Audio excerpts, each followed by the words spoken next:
Oi gente, tudo bem? Eu sou a Ana Lu e apesar do sumiço e do cenário diferente, voltei para o canal. Aconteceram coisas nessa última semana, que foi na verdade a primeira semana de janeiro, e por isso eu acabei ficando uma semana inteira sem aparecer aqui no canal. E eu também tô fora de casa, tô viajando e de repente eu me perdi assim, eu não sabia qual dos vídeos que eu tinha gravado previamente ia funcionar para essa última semana do ano. Eu fiquei vendo vários canais que estavam já fazendo as retrospectivas e elencando os melhores do ano. E como eu viajei na primeira metade de dezembro, eu não gravei esses vídeos previamente, porque vai que aconteceriam leituras muito importantes nesse final de ano e que acabariam sem entrar na retrospectiva apenas por terem ficado ali pro final, né? Então, enfim, não gravei e eu fiquei angustiada com isso e não consegui postar nada no canal. E enfim, hoje eu vi um vídeo da Gisele que ela gravou fazendo o fechamento das leituras de dezembro dela, e ela falou que ela estava na Dinamarca, que ela ia passar um tempo lá, e ela gravou assim no sofá do Airbnb, sem cenário, e isso aí, e eu acabei me inspirando por ela, e eu resolvi gravar também, mesmo longe do meu cenário, para poder estabilizar as coisas por aqui. Ainda não vai ser a retrospectiva, mas vai ser o fechamento das leituras de dezembro. Eu não estou na Dinamarca, não estou no sofá de um Airbnb, estou na casa da minha tia, e o barulho de ventilador vai acontecer, porque ou é barulho de ventilador, ou sou eu derretendo ao longo do vídeo. Porque o Espírito Santo, gente, é a sucursal do inferno de tão quente. Então, espero que dê tudo certo. Sem mais delongas, vamos então às leituras que eu fiz em dezembro. Vou começar por uma que eu fiz em novembro, que foi uma rabaiada minha. Com essa de gravar as coisas antes da hora, eu gravei o vídeo do fechamento das leituras de novembro no dia 27 de novembro, achando que mais nada iria acontecer. Mas acabei pegando um livro que eu devorei. Foi o Com Armas Sonolentas, da Carola Saavedra. Eu amei esse livro. Esse livro foi uma indicação e um presente da querida Aline Bey. Quando eu gravei com ela o vídeo entrevistando ela sobre o peso do pássaro morto lá em São Paulo, nós trocamos livros de presente e ela escolheu esse pra mim, dizendo na dedicatória que era uma companhia incrível, dessas bem inquietantes, e foi exatamente isso que eu encontrei. Foi um livro que eu não consegui largar. É uma história que traz 3 personagens fortes e marcantes e que fala da maternidade de um jeito que a gente não tá acostumado a ler por aí. Muita gente tem comparado a Carola com a Helena Ferrante. Eu tenho um pouco de preguiça nessas comparações, mas eu entendi por que elas estão sendo feitas. Porque a Carola, assim como a Ferrante, tem coragem de botar a maternidade na mesa de uma maneira que as pessoas não costumam estar a fim de ouvir. Então, tanto na obra da Ferrante quanto nesse livro da Carola, a gente vai ter aí mulheres que trocam os pés pelas mãos da maternidade, que não aceitam a maternidade, que não conseguem ser mães, mesmo que tenham filhos, né? Então a gente tem 3 vivências completamente diferentes da maternidade através dessas 3 personagens, que se interligam muito mais do que a gente imagina. A resenha desse livro já tá gravada e vai sair em breve aqui no canal, então não vou me estender. Depois que eu terminei o livro da Carola, eu li Siddhartha, do Hermann Hesse, que foi um dos livros que a minha amiga Vanessa me indicou quando fizemos o vídeo aqui no canal trocando indicações. Ela leu, assim, em um mês, os 3 que eu indiquei, e eu só tinha lido um dos dela até ler Siddhartha, que foi o segundo que eu li. E eu não gostei, gente, eu não gostei. Eu até diria que eu não gostei muito, mas eu acho que eu realmente não gostei. Eu acho que eu dei 2 estrelas pra ele. É um livro super fino, com letra grande, e que eu demorei a ler. É um livro que conta a história de um cara que quer buscar a plenitude, a paz. Só que assim, ele larga uma vida muito tranquila que ele tem, ele é muito inteligente, ele é muito próspero, ele tem uma família que o ama, e ele larga tudo isso porque ele tem essa sede, essa fome que ele não consegue suprir, que ele não sabe como suprir. E aí ele sai em busca, né, ele sai nessa peregrinação espiritual junto com um amigo dele, o Govinda, pra tentar encontrar essa iluminação. E ele passa muitos anos com esse amigo, vivendo assim na floresta, sem bens materiais nenhum, com apenas uma canga, e pra comer assim, vivendo meio que ali do que a floresta dá e da caridade eventual dos outros. E ele vive meditando e buscando essa paz, só que ainda assim ele não encontra. E aí ele vai então tentando outras coisas, ele acaba se separando desse amigo pra buscar a jornada dele, pra ver se ele encontra essa plenitude. E o livro, ele vai dando uma angústia, porque você percebe que se a pessoa fica insistentemente tentando buscar alguma coisa, ela não percebe que a coisa já pode estar com ela. E eu acho que o livro fala...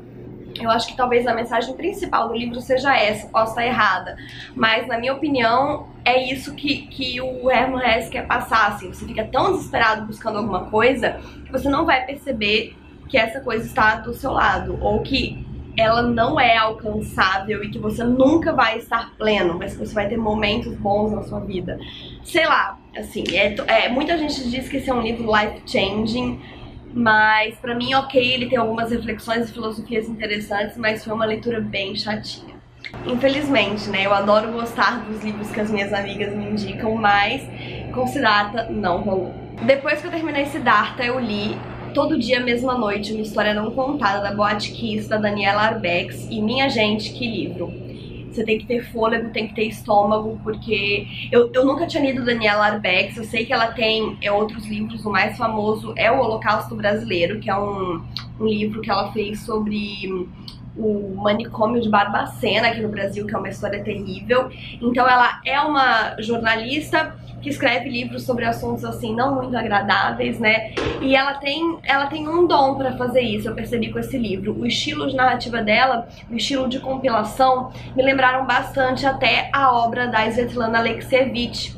Eu li Vozes de Chernobyl esse ano e eu achei que o tom é bastante parecido, principalmente porque nesse caso em específico, né, em um deles a gente tem um desastre nuclear e aqui no livro da Daniela a gente tem um incêndio numa boate que gerou muitas mortes, foi uma tragédia sem precedentes e que trouxeram danos tóxicos para as pessoas que estavam envolvidas, né? E eu lembrei muito dessa parte do livro da Svetlana também.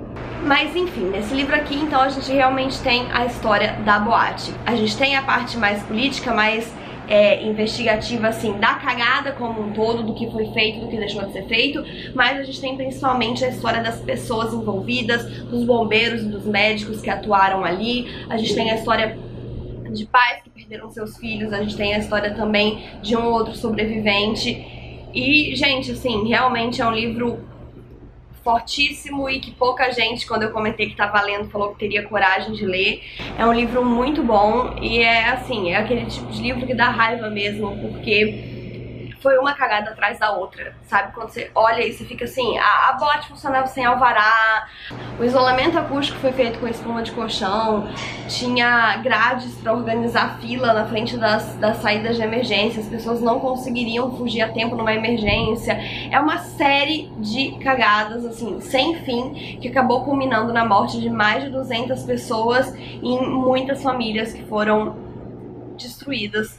Mas a gente fala mais sobre outros detalhes quando sair a resenha dele. Depois de Todo Dia, Mesma Noite, eu li Terra das Mulheres, da Charlotte Perkins Gilman. E, gente, que livro, assim, é um livro fininho e, surpreendentemente, eu adorei ele. Não porque eu achei que ele seria ruim, mas porque eu acho que eu fui sem muita expectativa e eu encontrei bem mais do que eu procurava. Aqui a gente tem a história e ele funciona como se fosse um livro de não ficção. É como se um cara que viveu a situação de conhecer a Terra das Mulheres um belo dia de sua vida e estivesse dando esse relato pra gente. Então o livro, apesar de ser de ficção, tem essa cara de livro de não ficção. Parece que é realmente um relato, né? Um relatório de alguém que viveu a experiência. Então, o cara que tá contando a história pra gente, sim, é um homem que narra a história. E no princípio, logo que eu comecei o livro, eu pensei, puta que pariu, né? Por quê? Porque um narrador masculino num livro chamado Terra das Mulheres. Mas a sacada da autora foi genial, porque é um homem entrando em contato com uma situação com a qual ele não sabe lidar. Porque a gente tem o nosso narrador e mais dois amigos dele que resolveram seguir numa expedição em busca dessa Terra das Mulheres, que era ali famosa na região, que se eu não me engano é na América do Sul, mas é tipo assim, né, um grupo selvagem que vive no meio da floresta, enfim, eles resolvem ir atrás dessa Terra das Mulheres. E quando eles encontram, antes de encontrar, né, eles fazem várias elucubrações e ficam imaginando como que é, e eles acreditam que é totalmente impossível que exista uma terra de mulheres que seja evoluída, porque sem os homens isso, porque sem os homens aquilo. E aí quando eles encontram esse povo, eles vão sendo obrigados a romper cada um dos seus preconceitos. E na verdade o livro é uma utopia, assim, seria a sociedade ideal. Não porque não tenha homens, né? A questão utópica não é essa. A utopia está na forma como essas mulheres criaram a sociedade delas, que é incrível, gente. Assim, é uma sociedade sem violência, é uma sociedade muito comunitária, onde todo mundo ajuda todo mundo realmente vive em comunidade, cada um tem as suas funções. É uma sociedade completamente vegetariana, que vive à base de plantas, e por isso também é uma sociedade plenamente sustentável, porque eles vivem em paz com a natureza, né? Elas não ferem a natureza. Enfim, é um livro muito interessante, como se descrevesse pra gente uma utopia, uma sociedade que tá dando muito certo, com essa intervenção desses 3 homens aí que vão lidar de maneiras diferentes com isso. E, enfim, o livro é muito interessante, comento mais sobre ele mais uma vez quando sair a resenha. Por último, depois que eu acabei o Terra das Mulheres, eu li Minha História, da Michelle Obama. Eu recebi a biografia da Michelle da Companhia das Letras e eu gostei muito, gente. A Michelle escreve muito gostosinho e, enfim, eu tinha um interesse, assim, pelos Obama. Eu achava que eles deviam ser bacanas, mas eu acho que eles são muito mais bacanas do que eu imaginava, assim. Eu gostei realmente do livro, a história é muito interessante e eu gosto principalmente que tenha sido um livro da Michelle. Talvez fosse uma autobiografia do Barack, eu não tivesse tanto interesse, mas a Michelle é sensacional e eu só reafirmei a minha crença de que ela era uma grande mulher muito antes de ser a primeira-dama dos Estados Unidos e que ela sempre foi o grande esteio da família Obama e do próprio Barack Obama. O livro é muito interessante, ele é dividido entre a história da Michelle toda, assim, antes do Obama, com o Obama e a partir do momento em que ele começou a tentar a candidatura para a presidência e até o final da presidência. Então o livro acaba quando eles saem da Casa Branca. E eu realmente gostei muito, porque a Michelle dá muitos detalhes, ela comenta muitas situações muito específicas que eu não imaginaria. Eu não imaginava, por exemplo, o tamanho de todo o artefato de segurança que o presidente e os membros da família presidencial precisavam cada vez que eles iriam sair de casa. Eu não imaginava o tamanho da Casa Branca, eu não imaginava os milhões de protocolos que existem relacionados a isso. E foi muito legal, porque a gente tá ali lendo a história de alguém, de uma pessoa normal, comum, que nunca imaginou viver aquilo e que tava vivendo. E a Michelle narra tudo pra gente com muita simplicidade e com muita sinceridade. Ela conta coisas, por exemplo, que eu não imaginaria. Ela não queria que o Obama entrasse na vida política, por exemplo. Muito menos que ele chegasse a uma presidência, né? Ela não gostava muito de política. Apesar dela ser e sempre ter sido muito ativista e muito consciente, ela não gostava da ideia de uma vida política, né? De uma vida dentro dos cargos políticos, porque ela não acreditava muito nisso. E de repente o marido dela estava inserido nisso até o pescoço. E ela conta que muitas vezes ela ficou frustrada com isso e que ele não tinha tempo pra família, que ele não tinha tempo pra ela. Ela não teve medo de contar tudo isso, ela fala a verdade. E por ela ser tão honesta, a gente acaba se cativando cada vez mais e aceitando tudo que ela tem aí pra contar. Um livro 5 estrelas, eu realmente amei. Falo mais sobre ele quando sair a resenha. E foi isso, gente. Essas foram as leituras que eu concluí em dezembro.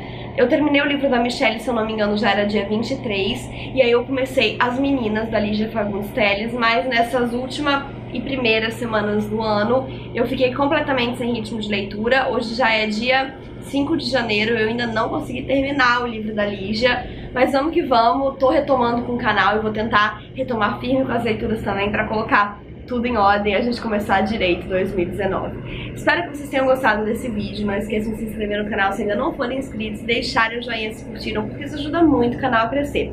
Apesar de eu estar um pouco atrasada com essa programação do Booktube no final de ano, ainda vai sair retrospectiva, ainda vai sair 10 melhores do ano, ainda vai sair projetos pro ano que vem, enfim. Então, se vocês estiverem afim, esperem, porque isso tudo vai acontecer aqui no canal. Um beijo e até a próxima. Tchau!